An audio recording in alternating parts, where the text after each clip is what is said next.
This is the last chat on the magical presuppositional process. And one reflex I've had whenever I've come to the last chat on a particular bracket, a particular chapter, a set of lessons, one reflex I've had is, good gracious, I have compressed a lot of observation in a very short period of time. So if you don't really get it, what I'm saying about presuppositions, I encourage you to look at them again, because today I'm talking about the magical presuppositional process. It's quite simple. And again, our friend who recently died in Seattle was the one who pushed me to come up with this. And I might say that my wife Dixie and I loved her. She was just a wonderful person at heart. So the process is threefold. One, you decide on your outcome. You have looked at somebody, you have noted their feelings, you have noted their posture, you have noted their entire behavioral set, and you come up with something that you believe will be able to help their self-image. So you get the outcome in your mind, what it is you want to accomplish. Because, as I say, and believe me, I know from my particular history and my wife's history, that these prepositions are very powerful and they work. So you decide on the outcome. And then you say it to the person as a reality right now. You don't say, well, in the past you da-da-da-da, or in the future da-da-da-da-da. You say it as a truth right now in this existential, this reality moment of you and the person with whom you're talking. It's true right now. You are. That's one phrase you can use. But the thing is, you first decide on your outcome, say it as right now. So if I'm talking to my grandson, I say what I see. And it's always based on a little bit of a truth, by the way. It's not just created. I did see some very clients who had tragic childhoods, and I couldn't see some little semblance of what I was seeing. But that was, well, that was common in psychotherapy. That won't be common in your life. You notice one little element that in their self-image is not very large, and you want to make it larger. And so you say your outcome, you've got in your head, and you say it as truth now. Then there's this third part, is that you never go back on it. If somebody has watched these chats, say, Frank, you're presupposing me. I'd say, you're full of crap.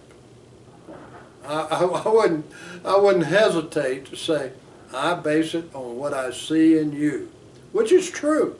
I might have seen just a little bitty fraction and said it's greatly true, but I did see that. So I'd never retreat and say, okay, you're right, I'm presupposing you, and I'm full of, bull. I'm not really being truthful here. Absolutely not. Don't go back on it. You decide on your outcome, you set it as truth now, and you maintain it. And you maintain it with a grandchild all across time, because sometimes you need to build on it. If a kid was wounded at birth, if they were wounded by the way their mother was had postpartum depression and they weren't held enough, you hold them, and you use that very process of holding them to decide on an outcome that you whisper in their ear, and as you rock them and love them, you put images in their mind of who I am, what I will do, what capabilities I have, what my skill sets are, what I'll be able to accomplish. We're putting these in the heart and minds of people that we care about or people that we know need a new self-image.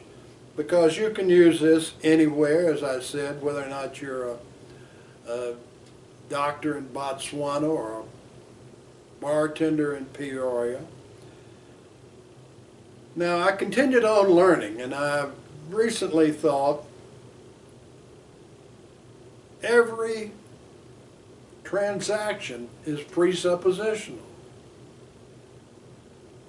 And I thought, you know, my wife was saying this in a way when she talked about behavioral presuppositions in terms of that young woman in the doctor's office and how we immediately set it up as a cooperation in psychotherapy. But people through behavior, I through behavior am presupposing others. And just like I said about the 17-year-old criminal, he was presupposing me. He was telling me I should carry his scare. He was telling me to watch out for him because he's dangerous. And he was hiding his scare, of course, because he must have had a horrible childhood. Who knows? But the thing is, everything is presuppositional. If I want somebody to be friendly, actually this is in the Bible. If you want friends, be friendly. If I want to see people smile at me, I have to smile first. If I want people to be in a joking, fun relationship, I have to joke and kid and play, make up business about. I'm thinking about checking out of a stationery store yesterday, and the guy working the cash register was slow. He was meticulous, and he was doing what was right. And I said, "I am dying here," and he started smiling. I said, "I am waiting. I tell you what, I have to go to the back." You know, I was just joking with him, and he started laughing, and we went back and forth, and he started kidding me. That's behavior. And then, because of Laurie Kurtunen, as I went through his work, and I've looked more into it recently, language is presuppositional. You can't say, look at the tree, hardly without presupposing that a person can use their eyes, that they can recognize what a tree is. So language itself is presuppositional. And then I thought about the authority presuppositions I worked out. I don't know how many I list, maybe 20 in my Tell Them Who They Are book. But people in there talking to each other are always presupposing. This is going on as an exchange. So my thought that I want to share with you, since we are always presupposing, why not take charge of it? Why not take charge of your behavior? Why not bring out of the person you're related to the very best that they have? Why not tell them who they are? I live with the most wonderful human in the world, and she has presupposed me so badly, I don't know who I was before I met her. I mean, I shouldn't say she presupposed me so badly. I'm very thankful to her. And now as we're growing old, I realize that love itself is a matter of gratitude. That somebody else has seen something in you. So, I say again, and I'll end with these words on presupposition. Since we are always presupposing, we just as well take charge of it.